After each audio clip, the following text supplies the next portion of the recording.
in college, the coaches dictate everything. Yeah. In the NFL, everybody's on level playing field. So you can be brutally honest, you can cuss back at a coach, and I think you were just one of those people. I remember they called you Beans. I thought your name was Beans for the longest time. But I knew you had it to be great, and I was like, that's the guy. That's the kind of guy I want to play with. What's the most important lesson that football has taught you? Anticipation. The way to pick up the blitz is to know it's coming. I think football teaches you to respect all walks of life. 100%. The number one thing that's going to separate guys who make teams and don't in the NFL this year is, are they willing to overcome a failure? It is going to happen.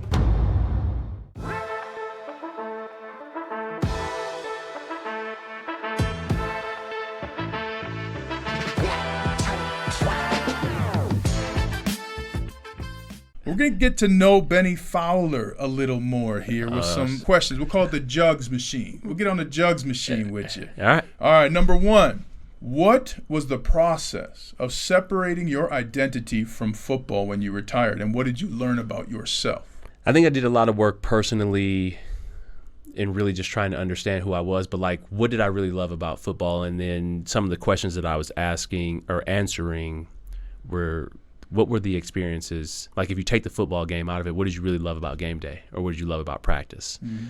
And it's the fact that you can go out there and test yourself, and you can try to find how you can live and lead into your full potential. And that's what I like to do in my life, either personally or help somebody else do, whether it's in my day job or whether it's in a conversation, is help people live and lead into their full potential. So I think it was a process of answering a whole bunch of questions, and then self-discovery, just trying different things on, different conversations, going to try and be in different rooms, try being behind the computer, which I really hated, and actually really be out there, really being out there and interacting with people.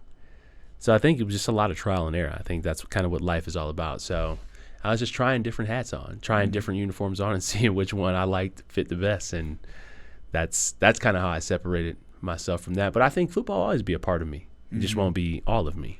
What was the most important lesson football taught you? Taught me quite a few. I think football, number one, it teaches you how to respect time, especially in the NFL. You know, you're getting fined if you are not on time. So I respect time.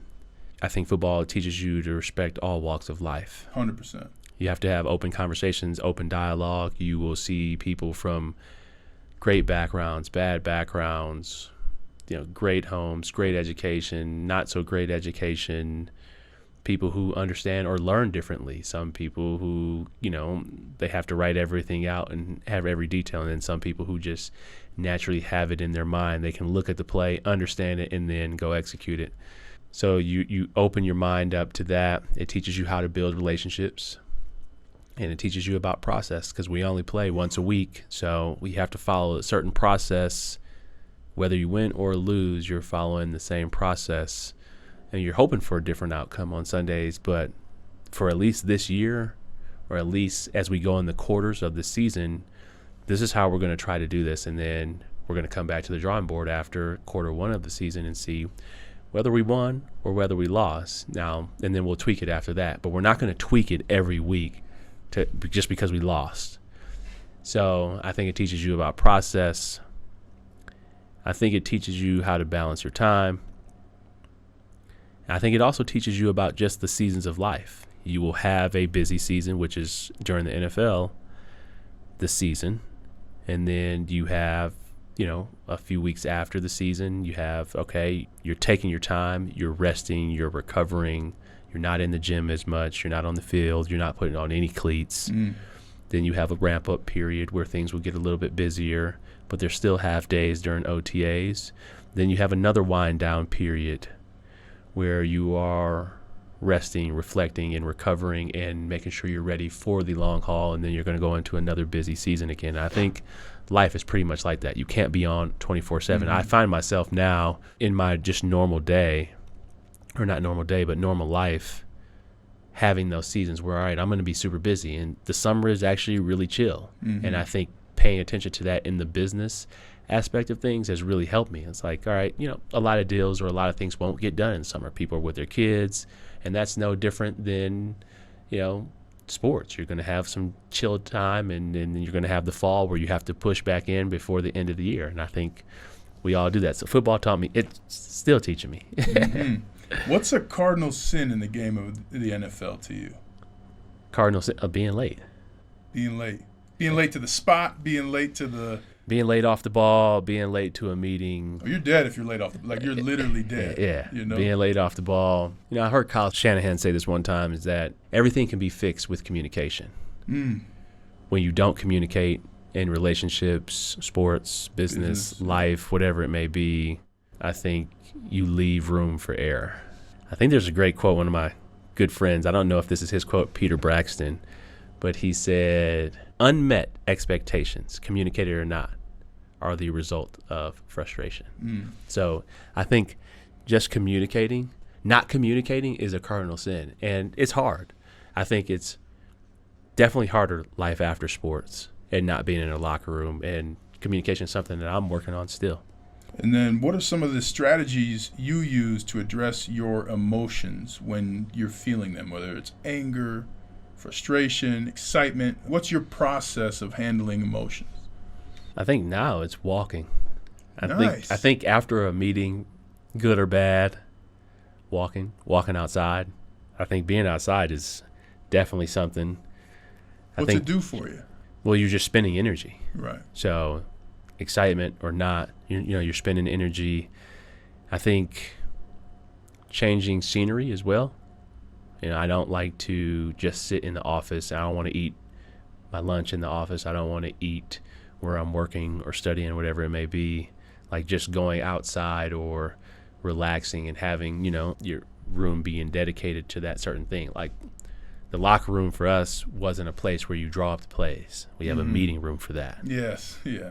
So separating that, I think is important. We don't draw up plays when we're eating lunch. Like, no, that's where we're eating food and camaraderie is built. Yeah. We're not, oh, hey, come here. Like, no, we can handle that in the meeting room. It's unless we're about to play right now. Yeah. All right. So I think that's the way I handle it. And then lastly, what, if you can remember, what were your first impressions of me as a teammate? I just thought you were hilarious. But I think it's one of those things where, I think I was 23 when I met you. In college, the coaches dictate everything. Yeah. And then some of the star players, but like the star players don't even push back. In the NFL, like everybody's on level playing field. So like you can be brutally honest, you can cuss back at a coach, or you can be like, that I'm not doing that. Like you do it. Yeah. And I think you were just one of those people. You're just like, oh no, like I'm not doing that, or you're not going to talk to me like that. Yeah. And I would always think that's funny. I was like, you can't say that. That's the coach. And you'd be like, bro, like what is he? No, like. I mean, hey, if you want to win, you got to be able to work together. What was the past 18 weeks? Is it past 18 weeks? Oh, my God. It's my favorite story, dog. I tell it all. Past 18 man. Yeah. I'm man on the backside. Everybody's running to the right. I'm alone with Khalil Mack or, Tamba Ali. We ran this play twice. Peyton almost died both times. And so we were in walkthrough, and I turned around over my shoulder. But this is where, you and I, we're okay, communication. Rick Dennison, a coach I love, a coach I will be at his funeral, at anything he asked me to be at, right? He's an engineer. So engineers think mostly with data. They're not big relationship people, right? There's no relationship when you're building a building. So I'm like, okay, he deals in data. What is going to get him to change this play? Hey, Rico, what's our success rate on this play? That's 0. We didn't run the play the rest of the year. Yeah. Peyton won the Super Bowl. Yeah. He could have died, man. It was just not a good play. Maybe in college, where people start, college, they follow the lineman, right? On a play action pass. They don't do that in the NFL, And I think that's the first impression I have. It's like moments like that. It was like, did he really just say that? Because I'm a second-year player. All I care about is making the team. And then you just have these moments, whether it's you or Emmanuel or DT or Aqib Talib, you just have these moments where they are talking to the coaches like, the coaches work for them. It was just, super unique. All right. So, well, Bennie Fowler, the man, the myth, the legend, the champion, best-selling author. It's been great getting to know you. All right, we are back with a Get to Know You episode with my good friend, best-selling author, and Super Bowl champion, Ryan Harris. Let's start with, what is a cardinal sin of the game in the NFL? Pass 4 straight times. If your offensive coordinator passes 4 straight times and you don't have a lineman go over there and have a conversation with that coach, you have failed as a team. Look at the Super Bowl, right? They're on the 8-yard line, San Francisco. They passed 4 straight times? They passed 4 straight times when they had the lead, right? They passed when they had the kickoff. The defense stopped the Chiefs, right? Chiefs punted. They get it on the 52-yard or 48-yard line, I think. They run 3 straight passes. They're out. And by the way, you gave 2 minutes and 30 seconds at the end of the game for the Chiefs to tie it to then later win in overtime, right? Like, you can't do that and be successful. You passed the ball 4 straight times. So you wouldn't want to play for me then? Oh, I'll play for you, but be ready for a conversation if you pass 4 straight times. Because you might complete 4 straight passes, but you will not complete 12 straight passes.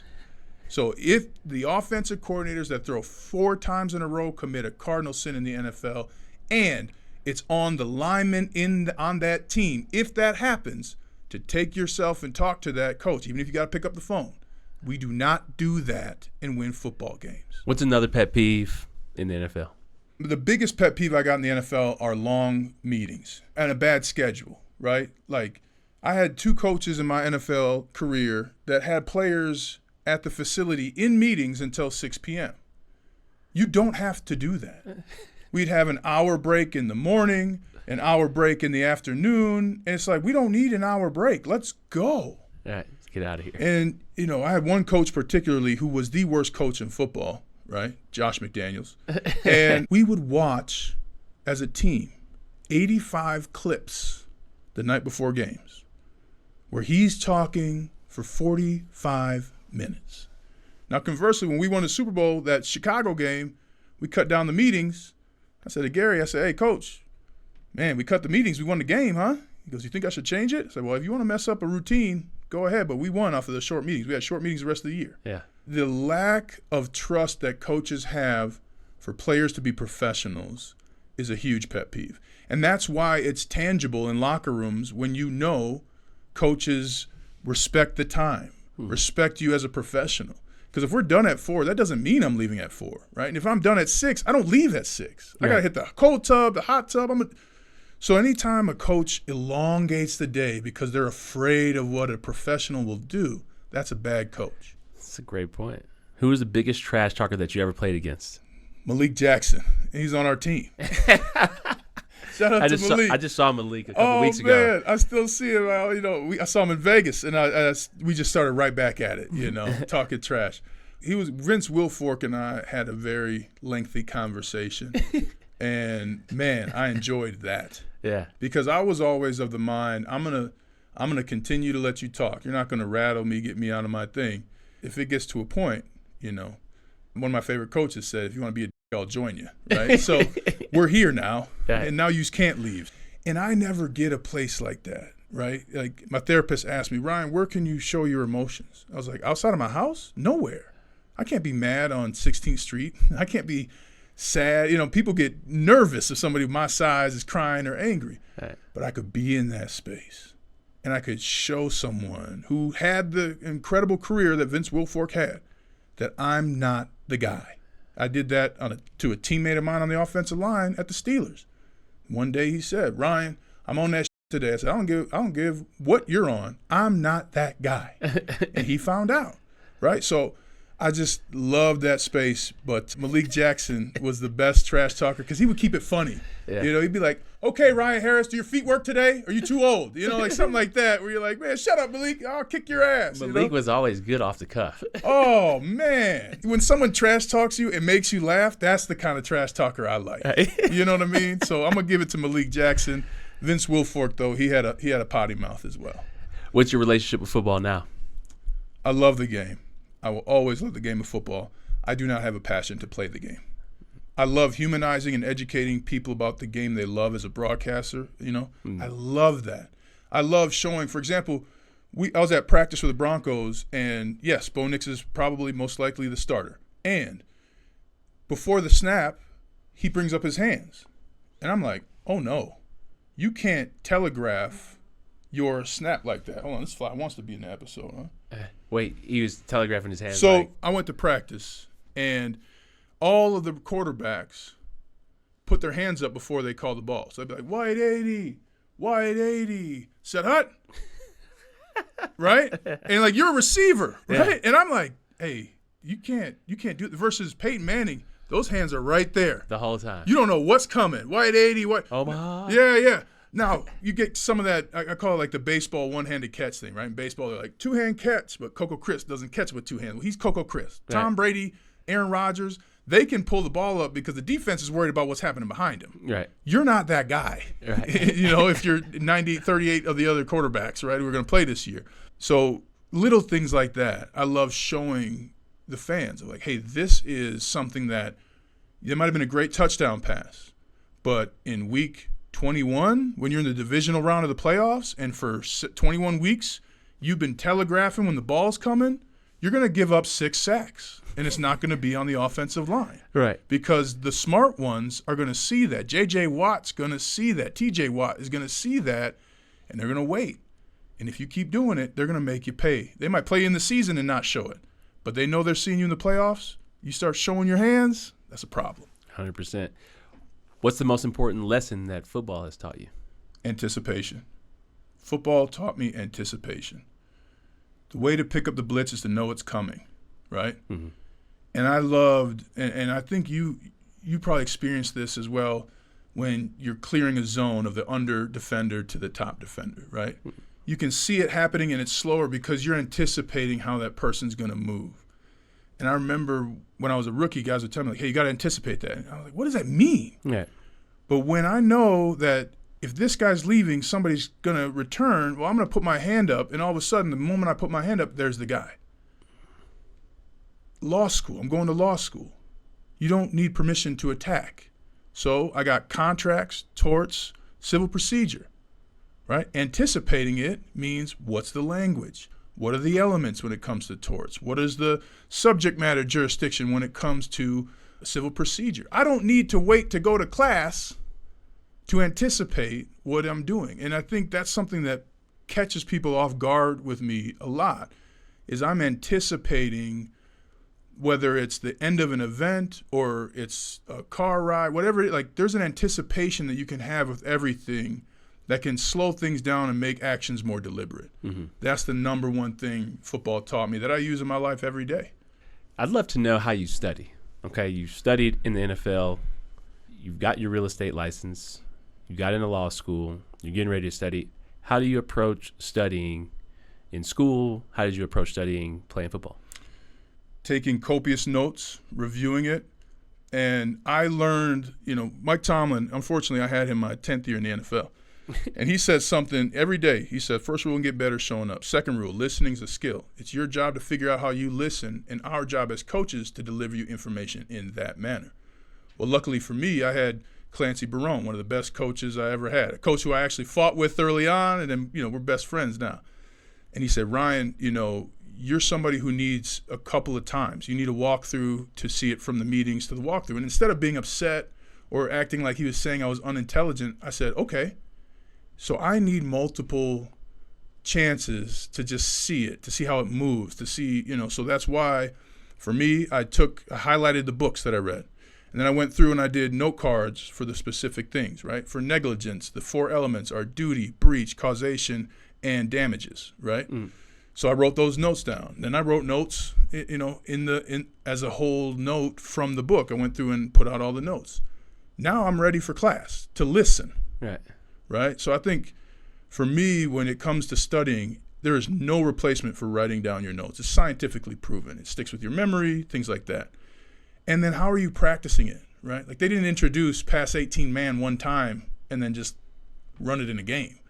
You have to test it out. You have to write the notes that are specific to you. Mm-hmm. And so increasingly, that's just what I do. And that gives me the confidence. You talk about process all the time. I love that we talk about that.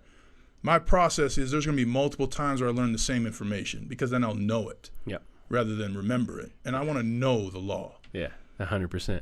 And first impression of me as a teammate? Young, man. Young. I think we talked about it, but, especially later in my career, this is my 9th year and we were teammates, I was always like, man, I'm not learning any of these young cats' names because I don't know which one's going to be around. Right. And I remember they called you Beans. I thought your name was Beans for the longest time. But I knew you had it to be great because we were in a preseason game. There was a deflection or you had missed the ball near the end zone. I said, don't worry, you'll get the next one. And sure enough, it was like 3 plays later, you caught a touchdown. And I was like, that's the guy. That's the kind of guy I want to play with. And against Arizona. Yeah, and a basketball player. I never forget, you used to wear these NBA socks. Yeah. And I was like, man, take those off. One day I was like, man, take those off. And you go, man, I still got hoop dreams. And you kept walking. I was like, what an awesome thing to say. You know what I'm saying? Like, I mean, wow. And it just so, I remembered you as young and then also just somebody who was a competitor and who was willing to overcome failure. And I think that's the number one separator. The number one thing that's going to separate guys who make teams and don't in the NFL this year is, are they willing to overcome a failure? It is going to happen. You're going to give up a sack if you're a lineman. You're going to drop a ball if you're a wide receiver. Does that stop you, or do you keep going? And that's what I knew about you early and often. This is Getting to Know Ryan Harris. Appreciate you guys. Thank you for listening to this episode of Gridiron and Growth with your co-host Ryan Harris and myself. Big shout out to Big Up Studios and Streamline Media for all their help with everything that we do. Please like and subscribe to this podcast. Please leave a review and please send us any questions at the gridironandgrowthpod@gmail.com.